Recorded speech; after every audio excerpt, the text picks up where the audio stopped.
is a move of God. This is the day, the time, and the hour that God set you up to be in this place at this time, in that seat, on that road, next to that person. Because what God's about to do in your life is going to be permanent. Tell your neighbor, permanent.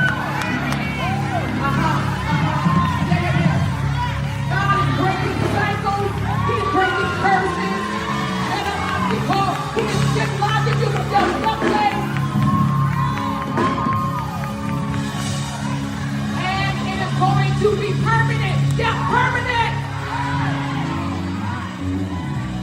No more wishy-washy. No more trigger setting you off. No more trigger trauma. Come on and say permanent.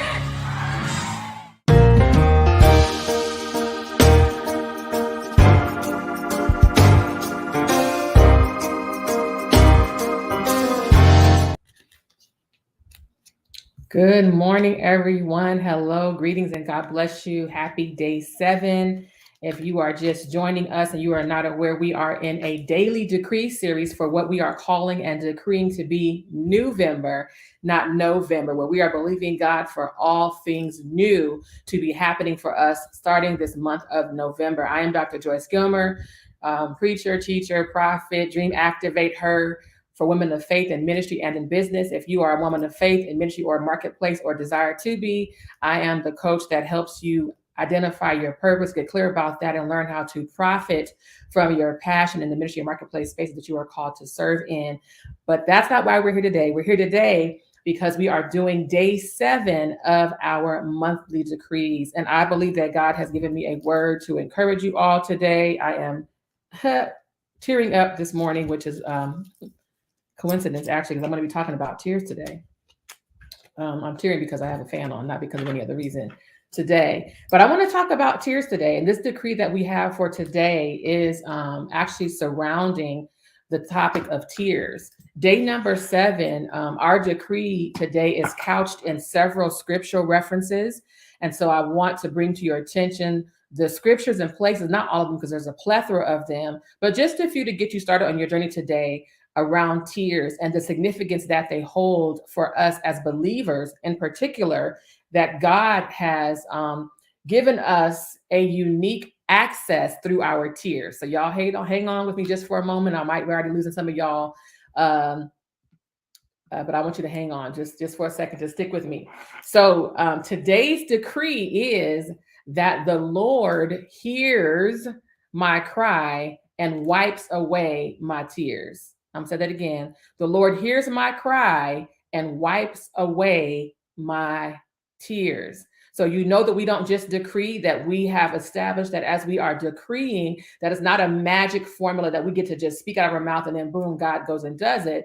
No, but that there is a responsibility to what we are decreeing. And so we are to go deeper in prayer. After our time this morning, we are to ask God more specifically what He is saying to us out of the decree, what other decrees might be birthed from this initial decree from today. As you go into your prayer time, God will begin to shine the light on your life, on the areas in your marriage or relationships or business or over your children. He'll begin to highlight for you the areas that you need to begin to prophesy this specific decree over, and then also give you a responsibility and instruction, some insight that you need to lean in further in order to watch the result of the decree happen. So that is the purpose of our decree throughout this entire month. I will not do that every single day. You'll have to catch the replays, but I did want to go ahead and do that for this morning. I just felt led to catch everybody up. Okay. So now this decree, the Lord hears my cry and wipes away my tears. There's so many scriptures, and I'm saying, God, what are you really saying to us about these tears? If you wanted to know, this particular book is also available on Amazon. It is available. Just search my name and you can find Decree What You Want to See is the name of the book. But tears, let's talk about tears. Tears we know are an outward expression of an internal emotion, our feelings, our frustrations, our sadness, our disappointments, and also, of course, even joy, because there are also tears of joy as well. Not every tear that's dropped is because of sadness or distress. But I do want to encourage us today that if that is a tear that you have and or are experiencing, that your tears have a purpose. If you're watching me today, go ahead and type in the chat, my tears have a purpose.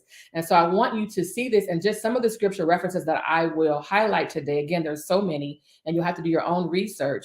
But a couple that are in my book, Psalms 34:15 says, the eyes of the Lord are upon the righteous, and his ears are open unto their cry. And then, of course, we even know Revelation 21 that God will wipe away all of our tears. You know that the final in the final day, Revelation 21:4 it says, "And God shall wipe away all tears from their eyes, and there shall be no more death, nor sorrow, nor crying. Neither shall there be any more pain, for the former things are passed away." So we know that is the finality of all things. But listen, while we are here on earth, there are some situations that we have, some things that happen in our lives that will cause our hearts to hurt, will cause tears to drop, whether you are male, female, old, young, it does not matter. We all are familiar with tears or crying out to God or crying at some point in our lives. But we know that tears are an outward expression of an internal emotion. We're clear on that. Lamentations gives a whole bunch of examples of the posture of tears. And so I want us to look, Lamentations 3:4 says this, "My eyes run down with streams of water." So we get a good visual of the level of, in this case, literal lamenting. It is a next level tear. It's not just a subtle sniffle, like a little small, but there is a lamenting where it's laborious, where you are crying so much that it's like this fountains leaking out of your eyes. This is the level of tears in Lamentations. "My eyes run down with streams of water," Lamentation says. It says, my eyes fail me because of the tears that I have." Meaning, have you ever cried so much that you can't even see straight? Literally, you can't see straight. Like everything's blurry. Like that's the level. It says, my eyes fail. They can't even do their normal job because there's so many tears in my eyes. My vision becomes skewed because I've cried so much. I've cried so long that I can't even see clearly. That's the level of lamenting that we are seeing visually, even in Lamentations 2:11. He says, "My eyes fail me because of my tears, and then my spirit follows, because my spirit is greatly troubled." And so I know that you've had that level. I just want y'all to be real today. Give me an emoji, give me a heart if you ever cried that level of tears. I know I have cried that level of tears in my life. I've been on earth for 56 years now. So I know for a fact that I've had those days, those times, those moments where I have cried a whole lot for a lot of different reasons, right? And then Jeremiah says it like this. He says, "Oh, that my head were waters and my eyes a fountain of tears, that I might weep day and night." Again, giving us a visual imagery here of the intensity, the magnitude at which tears have flown and are flowing from his eyes. We have a visual of how many tears. We can just visualize that, as we reading the text. Eyes like fountain of tears. We hear tears described as streams and as fountains, right? And then, so there's a lot of biblical references. Again, I won't go into so many of them, but there are tons of narratives of people who have wept bitterly. We've heard that phrasing, wept bitterly, over the destruction of cities, over the conditions of nations in the Bible, over the loss of children even.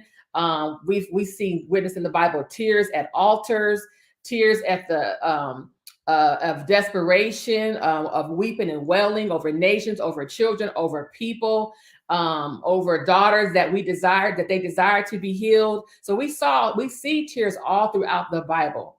And John 11:35 shows that even Jesus himself wept, right? Even Jesus himself wept. And so I'm saying, okay, God, I get all of this. And even at the end of the day, y'all, at the end of the day, like eternity, the Bible says there was still going to be weeping and gnashing of teeth. So listen, tears have been here, tears gonna be here. And so let's talk about what is the purpose of some of these tears while we are here on earth. The Bible says, "Occupy till I come." And if we don't understand the meaning of a thing, we can either dismiss it because we don't understand it, or we will mislabel it. Therefore, we will misunderstand it and we'll misuse it, or we will let other people misinterpret our tears. Hold on, wait a minute, let me pause because that was a lot. We will allow other people to misinterpret our tears, and thereby they begin to label our position because they misunderstand our disposition. Let me just Instagram. Am I by myself, y'all? They do not understand that there is a posture and a positioning that happens through our tears. There are some spiritual things that take place while I cry. Okay, see, I'm by myself. Am I by myself this morning? Mama D, are you here? The Saints not talking to me over here on IG. I'm gonna look over here on Facebook because I'm like, there are some things that are happening in the spirit while I weep, while tears stream down my face. So you can look externally at my position of crying and say, oh, poor girl, oh, poor Dr. Joyce, or start making judgments based on what you see out of your natural eye, but what you don't understand is what God is doing for me and on behalf of me through my tears. Y'all stick with me, okay? I'm trying to tell you, this is about to be helping you this morning.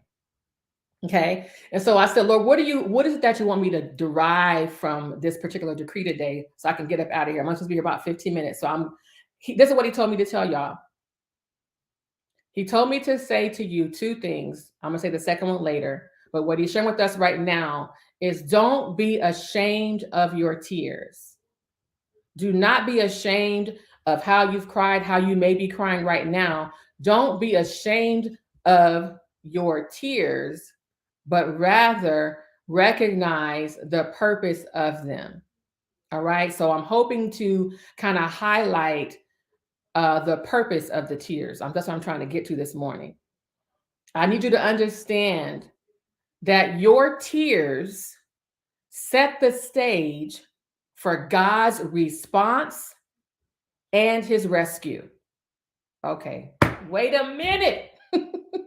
Your tears set the stage for God's response and his rescue, and ultimately your reward. Listen, I'm not crying forever. I'm coming up out of this, and God's about to reward me for my tears. Listen, he told me today that he is turning tears into testimonies. Can y'all put that in the chat? My scribe is not here this morning, but can somebody please put that in the chat? God is turning my tears into a testimony. That's what he told me to say. I'm turning their tears into testimonies today. So now I said we got to have scriptural support because the saints in God, saints and friends, you know how they be, Lord. I got all the apostles, the bishops, the pastors, and all that. Like, that sounds great. But listen, let me show you some scriptural references where our tears have gotten his attention and called him to respond on our behalf because we cried. So you think that your tears are a way of dismissal, a way that people overlook you. They don't want to be bothered with you. But let me tell you something. Your tears are an attention grabber to God. Psalm 34:15 says, the eyes of the Lord are upon the righteous, and his ears are open to their cry. So it opens up God's ear when I cry. What? Yeah, it gets his attention. Not just when I audibly voice activate, but even my tears. That's why there's another scripture that talks about how he captures the tears in the bottle, because he's concerned about our tears. All right. Matthew 5:4 says, blessed are those who mourn, for they shall be comforted.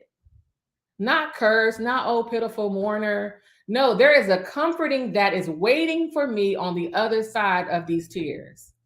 Psalm 30:2. Oh, Lord, my God, I cried out to you, and then you helped me. If I don't cry, there's no need for God to respond. So when I cry out, it's then that the healing happens. Can I think your tears are activating healing in your life? Psalm 40 verses 1-3 says, I waited patiently and expected the Lord to show up. And he inclined to me his ear and heard my cry. So I am telling you today that as you are crying out to God, that your tears and your vocal articulation, asking God for his help, it causes God to, number one, hear you, but he doesn't stop at just hearing you. He's also going to respond to what it is you are crying about. Again, he said he's turning your tears into a testimony. So I'm reading all of Psalm 40, 1-3. It says, I waited patiently and expected for the Lord. He inclined to me and heard my cry. What else does he do? He brought me up out of a horrible pit. Amplified says, a pit of tumult and destruction, out of the miry clay, and he set my feet upon a rock. Here's the response. steadying my footsteps and establishing my path. Now, listen, that's a whole formula that God did, all because I cried. Listen, He didn't just take some tear Kleenex and just dab me and say, stop crying. No, no, no, no. He brought me out of the pit. He set me on a firm foundation, which is the rock of Jesus, the rock. He stabilized me. It says he steadied my steps so I could stop vacillating, going wishy-washy back and forth and being shaken, but my feet become established, right? And he doesn't just establish me and stabilize me, but then he said, now there's an established path ahead of you. Move on from here. Go further from here. Go to the next place from here. All because I cried. Listen, when I was a young preacher, young evangelist, back in the day, every time I would get up to minister, I would sing. Not really because I have an amazing singing voice, but I would sing, and I would sing this song, He Brought Me Out of the Miry Clay. He set my feet on a rock to stay. Y'all know that song? He put a song in my soul today, a song of his praises. Hallelujah. Because it's a song that testifies of a place that I was in, but when I cried out to God, he turned my situation around, and now I'm in a new place. I've got a new song. I've got a plain path. I've got a clear path. I have a better destination and a better journey, all because I started with the cry out to God. Listen, there are times you're not going to have a formula. You're not going to have all of the steps. You're not going to know what even to pray sometimes. But through your tears, God hears you. You get his attention. He leans in. He comes to see about you. So don't be ashamed of your tears. Understand that God is getting ready to turn your tears into a testimony. And that is why we landed in our decree today that talks to the fact, that speaks to the fact that the Lord hears our cry and he wipes away our tears. We're understanding that this hearing doesn't stop with hearing, though, but that he's responding, right? He's rescuing us as a result of our tears. He's bringing us up out of some pits, out of some devastations, out of some despondencies, out of some despairs, all because we have poured out our complaint before the Lord, because we have allowed our tears to flow, that we are not ashamed of our tears, because we know that he hears us and he's rescuing us. And because of that, we get a reward of a new place. He puts a new song where we had songs of sadness. He gives us joy for the oil of mourning. He gives us the garment of praise. Come on, for the spirit of heaviness. That's that exchange, right? Where I've been heavy and sad, I now get to put on a new garment of praise where there was a spirit of heaviness. The final result in even that, I think it's verse number 3 of Psalms 41, or Psalms 40, verse 3, it says that many will see and fear with great reverence and will trust confidently in the Lord because of my tears, because of what they've witnessed me go through and come out of. Now they will gain a level of faith in God because of my testimony of how God brought me out. So I just wanted to encourage you today, and I wanted to give you some scriptural reference so that you would understand that you are not alone, and that you would understand the purpose of your tears, and you would lean more heavily into understanding a part of why you are where you are in your journey, but you would have a different posture with where you are with your tears. So whatever it is that you've been facing, know that God has again said unto you that he is turning your tears into a testimony. And I want you to hold on to today's decree that God is indeed wiping away your tears, that God is indeed hearing your heart's cry, that he is not negating you, he's not overlooking you, he has not forgotten about you, but that he is indeed instead coming to your rescue as you cry, as you allow tears to flow, that there is another part of your story. It does not stop here, but that your journey continues with God. It was only a comma or a pause, but that there's so much more that God's about to reveal to you, that God's about to rescue you out of, that even God's about to reward you because you did not quit. Come on. Anybody ever cried but you didn't quit? It was painful, but you didn't stop. Your heart was broken and you dropped some tears and you went to a corner for a season, but you're still here. God is about to reward you because you did not quit. Trust me, he's rewarding the faithful in this hour. And because we know that the days are indeed evil and that time is indeed winding up, we know this. We've been hearing this for I've been hearing it for years, since I came to Christ in 1978. That's how long I've been in church. But I believe that now is our salvation nearer than when we first believed. And I believe that with the stage is already set. But I believe because of that there is a spirit and a grace of acceleration on our lives for the reward, for the righteous. That we're going to see some things yet happen, some promises yet fulfilled in our lives before Christ's return, before this year is up. Because a lot of you feel like, oh, I'm in this place, it hasn't happened yet. You're feeling despondency and despair and all that. But listen, I believe that God's releasing a spirit of acceleration to allow many things, even in many of our lives, to happen at the same time. Come on, Amos 9, and talk to us, right? Blessing upon blessing after blessing after blessing. You're going to look to the left, the right, before you, behind you. Going to keep on coming to your house. Blessings are coming perpetually to your house. That's a decree. Blessings are coming perpetually to my house. That's another decree. This is what I'm saying. As you lean in with one decree, then God will begin to drop down others that he expects to release into your life. But you got to follow in alignment with the decree so that you can then see what God really wants things to be. Y'all not got to rhyme before it's over, because that's what I do. It's just what it happens. That's how it is with me. That's just how God does, because he wants us to remember. All right. So that's all I have for you today so far as the decree. So that's day number 7. Listen, we're going to be here every single day by the grace of God. He has been giving me strength. He's been helping me to get up. That's why I put it at 10 o'clock to get some things done so that I can be consistent with my show up. My commitment is to be here every day during the week at 10 a.m., 10-ish, I've been saying. And then on Sundays, my time will adjust some because of service. And, we do worship because, I'm a Jesus girl first. So we're going to go to church and all the things. So it'll be on Sunday afternoon when I will pop up with the decree. But I promise to be here every day as long as God graces me to do so. I will be here. And if I can't be here live, I will pre-record to share the decree for that day. All right. If you want the book, you can go to Amazon again. Just search my name. Make sure you spell my last name correctly, Gilmer, not Gilmore, and type in decree what you want to see, and you'll be able to get the book there. But before I go, listen, I want to remind everyone that early registration for When Sisters Pray, January 20th in Alpharetta, Georgia, is indeed open. And we are absolutely looking for your attendance. God moves so mightily this year, and it will be our 3rd year, January 20th. And I want to make sure that you do not miss out on attending When Sisters Pray. So do go to bit.ly/WSP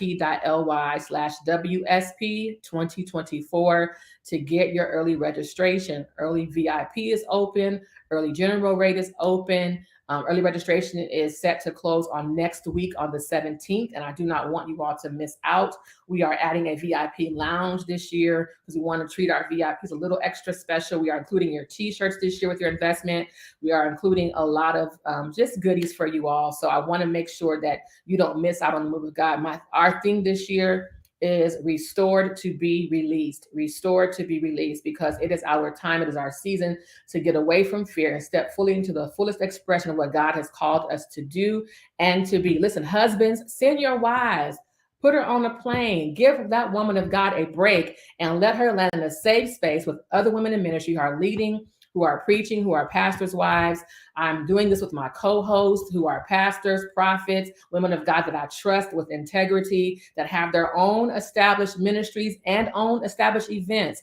But God has called us together at the beginning of the year as co-hosts to spearhead this particular call of God, this clarion call to draw women leaders from around the nation to come together to get our fueling on. Listen, this is our fueling station. This is our fill-up station. This is the place where God fills us and fuels us, and then also allows for sisterhood and connection to take place before we go out the rest of 24 to do what we're called to do.